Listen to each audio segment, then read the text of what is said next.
बेमेल गठबंधन कभी भी नहीं टिकता है और जिस तरीके से जदयू और भाजपा के बीच का नोकझोंक प्रतिदिन बढ़ता जा रहा है, उस पर राजनीतिक विशेषज्ञ इस बात का अनुमान लगा रहे हैं कि भाजपा और जदयू अब बहुत दिन तक नहीं टिकेंगे।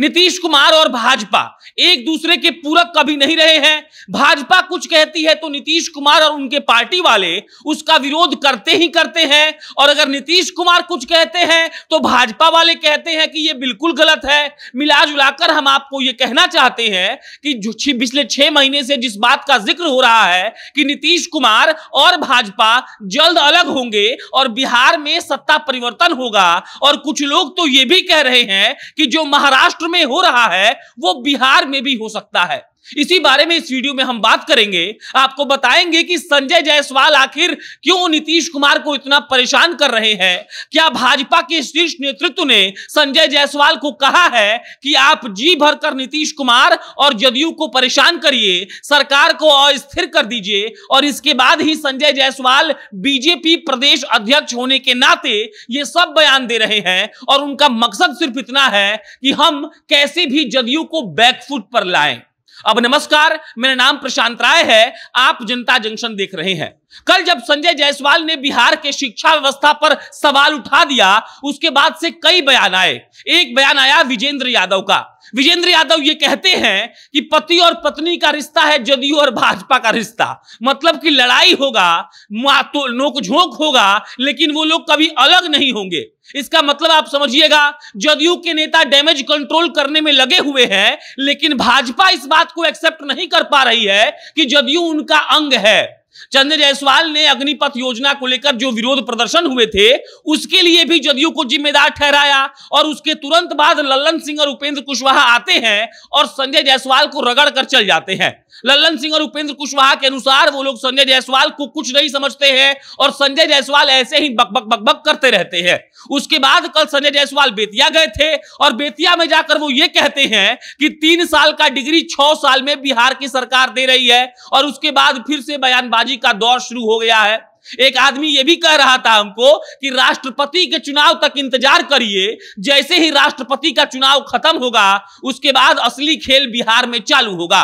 भाजपा अपना मोडस ऑपरेंडी ऐसे रखती है कि वो धीरे धीरे कदम बढ़ाती है, और जिस तरीके से महाराष्ट्र से शिवसेना को अब बर्बाद कर दिया गया, वैसे ही जदयू को इस बार बर्बाद कर दिया गया। कई लोग ये भी एग्जाम्पल दे रहे हैं कि 2020 के चुनाव में भाजपा ने जदयू को 50% बर्बाद कर दिया है। चिराग पासवान का सहारा लेकर जदयू के जनाधार को एकदम भयंकर चोट पहुंचाया गया है, और जो बचा खुचा कसर है वो अभी राष्ट्रपति के चुनाव के बाद पूरा कर दिया जाएगा। आप इस बात को ऐसे भी समझ सकते हैं कि जब जब कोई बात होती है तब जदयू और भाजपा अलग अलग खड़े दिखाई देते हैं। हालांकि ये लोग सरकार साथ में चला रहे हैं। कल नरेंद्र मोदी ने नीतीश कुमार को फोन किया था और ये बहुत बड़ी खबर बन गई, लेकिन असलियत ये है कि बिहार के जमीन पर भाजपा और जदयू के नेताओं की बनती नहीं है। वो लल्लन सिंह जो राष्ट्रीय अध्यक्ष है जदयू के, वो सीधा प्रहार करते हैं बिहार के बीजेपी के प्रदेश अध्यक्ष पर, और उसके बाद ये कहा जाता है कि जदयू और भाजपा में सब ठीक है, लेकिन असलियत यह है कि ठीक कुछ भी नहीं है। राष्ट्रपति चुनाव के बाद जदयू और भाजपा में कोई बहुत बड़ा खेला हो सकता है, और इसका उदाहरण यह है कि संजय जायसवाल अग्निपथ योजना पर बोलने के बाद भी चुप नहीं हो रहे हैं। वो लगातार इस बात का आरोप लगा रहे हैं कि बिहार की सरकार मुस्तैदी से काम नहीं कर रही है और बिहार के सरकार को बच्चों की चिंता नहीं है, और अगर ऐसा ही चलता रहा तो हम लोग राष्ट्रपति चुनाव के बाद कुछ भी देख सकते हैं।